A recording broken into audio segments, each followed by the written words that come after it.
Belgrade, vendredi 25 octobre 2019. Depuis la veille, toutes les grandes artères de la capitale de Serbie sont parsemées du drapeau congolais. 31 ans après les passages du maréchal du Zaïre à l'époque de la Yougoslavie, Félix-Antoine Tshisekedi Tshilombo est le tout premier chef d'État congolais à fouler les sols serbes par l'aéroport Nikola Tesla de Belgrade.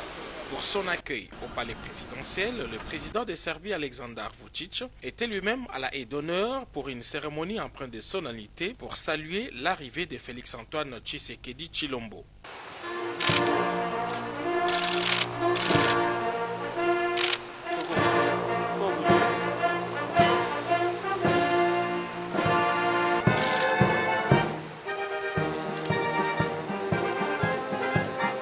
Aussitôt après les cérémoniales d'honneur, les deux chefs d'État se sont retirés pour un tête-à-tête de plus d'une heure avant de poursuivre leur entrevue en présence de leurs collaborateurs respectifs. Vučić et Tshisekedi Tshilombo veulent ouvrir une nouvelle page d'histoire à travers une coopération mutuellement avantageuse. Ils l'ont d'ailleurs déclaré devant la presse. C'est un grand plaisir de parler avec le président de la République démocratique du Congo, mon cher ami Félix Tshisekedi.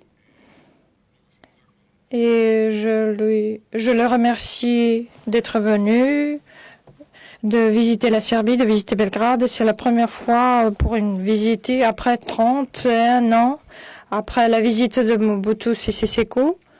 Et ça montre que, de nouveau, nous travaillons sur le rétablissement de bonnes relations avec nos amis africains. Nous voudrions repositionner la Serbie sur une manière responsable et sérieuse sur le continent africain, mais nous sommes reconnaissants et nous voudrions l'hospitalité pour nos amis qui étaient nos amis depuis toujours, mais qui veulent coopérer avec nous demain. Et on aura un échange de ministres sur plusieurs domaines dans la période à venir.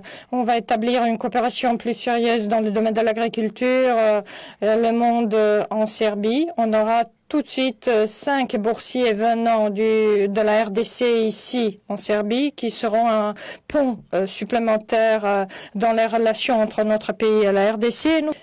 Donc nous sommes prêts à coopérer dans le domaine de la coopération militaire technique, dans les différents domaines, et le ministre de la Défense, comme Monsieur Miloradovic et nos généraux qui sont très proches du président Tshisekedi, ils seront à même de parler de notre coopération dans l'amélioration. Je crois que nous pouvons beaucoup de choses.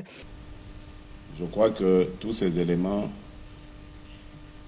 démontrent que nous sommes deux peuples proches et qui doivent maintenant se tourner vers un destin commun, destin qui sera animé d'échanges d'expériences, d'échanges culturels, d'échanges d'expertise aussi. La Serbie est aujourd'hui disposée à venir aux côtés de la République démocratique du Congo. Longtemps isolée, la République démocratique du Congo est en train de retrouver sa place dans les girons des grandes nations du monde. Grâce à sa diplomatie dynamique et agissante, le 5e président est en train de réchauffer les relations diplomatiques avec les partenaires traditionnels, en même temps qu'il tisse des relations solides avec toute autre nation respectueuse de la souveraineté de la République démocratique du Congo. Avant la visite d'autres infrastructures serbes, le président de la République est allé s'incliner au mémorial du soldat inconnu qui surplombe la ville de Belgrade à plusieurs kilomètres d'altitude. L'hymne de la RDC a encore retenti dans les Balkans. Décidément, la RDC s'ouvre au monde.